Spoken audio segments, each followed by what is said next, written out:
సాధు సుందర్ సింగ్ క్రైస్తవుడు కాదు. అతడు పంజాబ్ దేశంలో, పంజాబ్ రాష్ట్రంలో పుట్టినవాడు. ఒక సిక్కు మతస్థుడు. అతడు చదువుకుంటున్న స్కూల్లో బైబిల్ని పంచిపెడుతూ ఉంటే ఆ బైబిల్ని ఇంటికి తీసుకొచ్చాడట. వాళ్ళ నాన్న చూసి, ఏమిట్రా బైబిల్ తీసుకొచ్చావేంట్రా ఇంట్లోకి అని చెప్పి వాళ్ళ నాన్న కోపడ్డాడట. చూసారా, ఏమిటో బైబిల్ని చూస్తే చాలు కొంతమంది కోపం వచ్చేస్తుంది. యేసుక్రీస్తు గురించిన కొన్ని కరపత్రాలు చూస్తే చాలు కోపం వచ్చేస్తుంది. ఎందుకు వస్తుంది కోపం? పాపులతో స్నేహితుడిగా మెలిగాడే కాబట్టి ద్వేషిద్దామా? దివ్యమైన బోధలెన్నో చేశాడే కాబట్టి ద్వేషిద్దామా? రోగాలతో నిండిపోయిన అనేక వేల మందిని నిమిషాల్లో బాగు చేశాడే కాబట్టి ద్వేషిద్దామా? చచ్చిపోయిన వారిని సహితము మాట మాత్రమే సెలవిచ్చి లేవనెత్తాడే కాబట్టి ద్వేషిద్దామా? పాపిష్టి మనుషుల కొరకు పరలోకాన్ని విడిచిపెట్టి భూమి మీద జన్మించాడే కాబట్టి ద్వేషిద్దామా? పాపిష్టి మనిషి చేసిన పాపిష్టి పనులను బట్టి తన మీద శిక్ష వేసుకొని, తన చేతులలో గాయాలు, కాళ్ళల్లో గాయాలు, శరీరం అంతా గాయాలు, శిరస్సు గాయము, శరీరం అంతా కూడా రక్తమయము, తన్ను తాను బలి పశువుగా నువ్వు నేను చేసిన పాపముల కొరకు అప్పగించుకున్నాడే కాబట్టి ద్వేషిద్దామా? రక్తము చిందించబడకుండా పాపానికి విరుగుడ లేదనేది జగమెరిగిన సత్యము. నువ్వు నేను చేసిన పాపములకు విరుగుడుగా తాను రక్తము చిందించడానికి ఈ భూమి మీద దైవ కుమారుడిగా జన్మించాడే కాబట్టి ద్వేషిద్దామా? నా పాపములను, లోక పాపములను మోసుకొని పోయే దేవుని గొర్రెపిల్లగా ఆ శిలువను మోసుకుంటూ అదే శిలువ మీద నీవు మరణించవలసిన, నేను మరణించవలసిన స్థానములో తాను మరణించాడే, బలియాగము సలిపాడే కాబట్టి ద్వేషిద్దామా?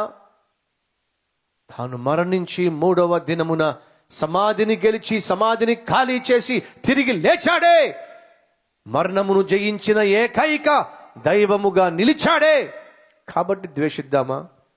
ఈ లోకంలో ఎవరైనా ఉన్నారా యేసుక్రీస్తును ద్వేషించడానికి, దూషించడానికి ఒక్క కారణము చెప్పగలవారు? ఉన్నారా? ఒక్క కారణము. యేసు అంటే మాకు గిట్టదండి, యేసు మాకు ఇష్టం ఉండదండి, అసలు ఆ బైబిల్ అన్నా యేసు అన్నా మాకు అసలు ఇష్టం ఉండదండి.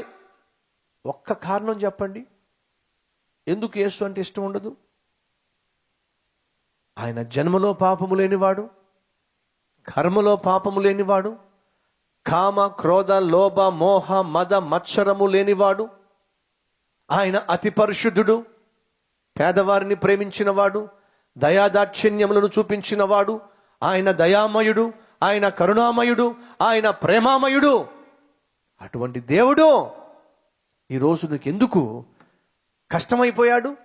ఎందుకు నీకు ఇష్టం కాకుండా పోయాడు? ఒక్క కారణం చూపించగలరా ఎవరైనా? ఏమిటో? ఇంటికొచ్చే పిల్లలు పనికి మాలిన నవలస తీసుకొస్తే ఏమంటల్లా, ఇదిగో నువ్వు ఏ దేవుణ్ణైనా ఇష్టపడు గాని యేసుక్రీస్తుని మాత్రం ఇష్టపడడానికి వీలేదు, ఆ దేవుణ్ణి నమ్మడానికి వీలేదు, ఆ దేవునికి సంబంధించిన బైబిల్ని తీసుకోవడానికి వీలేదు. ఎందుకని? అదే అడుగుతున్నా, ఎందుకని? యేసుక్రీస్తు ఏ తప్పు చేశాడని, యేసుక్రీస్తులో ఏ నేరం ఉందని ఆయన మాత్రం నమ్మడానికి వీల్లేదు, ఆయనకి సంబంధించిన పరిశుద్ధ గ్రంథమైన బైబిల్ని తేవడానికి వీల్లేదు. ఎందుకని? ఒక్కసారి ఈ ప్రశ్నకు జవాబిచ్చే ప్రయత్నం చేస్తావా సహోదరుడా, సహోదరి? ఒక వ్యక్తిని ద్వేషించాలన్నా, ఒక వ్యక్తిని కాదనాలన్నా దానికి ఒక కారణం కావాలి.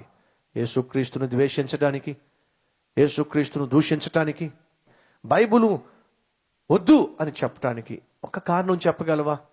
ఒకసారి ఆలోచించు. ఈరోజు అడుగుతున్నా, యేసును ద్వేషిస్తున్నావా? అయితే కారణం ఏమిటి? క్రీస్తును దూషిస్తున్నావా? అయితే కారణం ఏమిటి? కారణం చెప్పలేకపోతున్నావా? అయితే విను. ఆయన్ని ప్రాణంగా ప్రేమించేవాడు, ప్రేమిస్తున్నవాడు, నువ్వు ప్రార్థిస్తే జవాబిచ్చేవాడు, జవాబు ఇవ్వడమే కాదు, నేను తన కుమారునిగా, కుమార్తెగా అంగీకరించుకొని ఈ లోకయాత్ర ముగించిన తరువాత నిన్ను పరలోకములో యుగ యుగములు తనతో పాటు నివసింప చేసుకోవడానికి ఆయన సిద్ధముగా ఉన్నవాడు.